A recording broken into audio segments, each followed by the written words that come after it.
everybody who lost their life. We have the record. In my community, people, I was running as a little boy on the streets.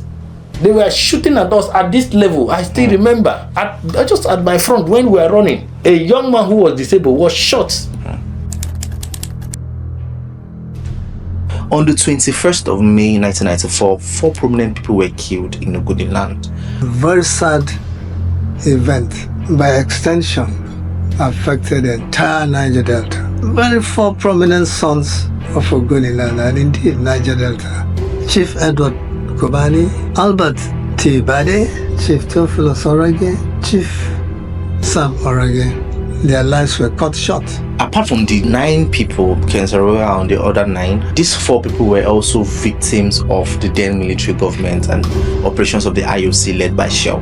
What happened that day till today, the Ogoni are still very surprised. I don't know what actually happened. The story surrounding their killing today is unknown. It's unclear, yes. Unclear. Some people say they were burnt in a car. Yes. I mean, what's the closest to the truth? When it happened and they were killed, their remains were not found.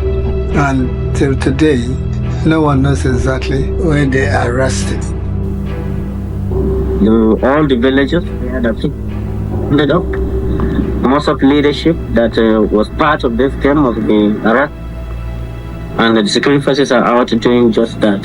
And a campaign was launched by the Movement for the Survival of Ogoni people led by Dr. G.B. Layton, who was a pioneer Mossad president as at the time.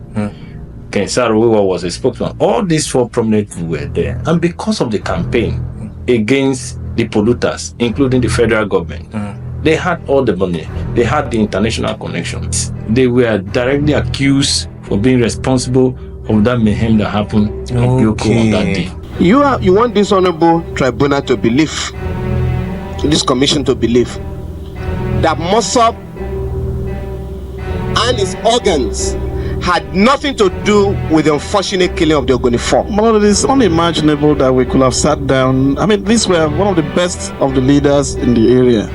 They were supposed to have a meeting at that same Bioko. Okay. All Ogoni leaders, they were all supposed to converge to take a decision on political development in Nigeria. As at the time, there was supposed to be a presidential election. And some part of them were saying, we will not participate in the election in demonstration against the economic rape in Ogoni land, in demonstration of the ecological war that has been waged to devastate the environment of Ogoni. That since the Ogonis are not treated with dignity, they cannot be part of anything that is going to happen. So that argument was there. Ken Saro was also on his way to that meeting where Ogoni leaders were supposed to meet.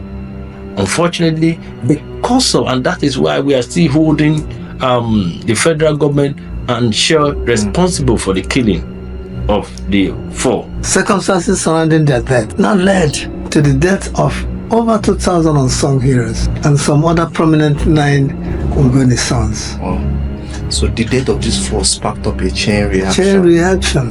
Right, there were a lot of cover-ups, a lot of framing. Till today, they have not found the bodies of those 4 people. Till today, their families do not know where they were buried. I feel like we need to go back to history and begin to talk about what happened really between 1990 and 1997. We need to begin to talk about the Ogoni martyrs. We need to talk about the people in the Niger Delta that laid down their life. We need to evaluate strongly what has changed, the issues that made them come out and begin to talk and demand justice and drive Shell away from Ogoni.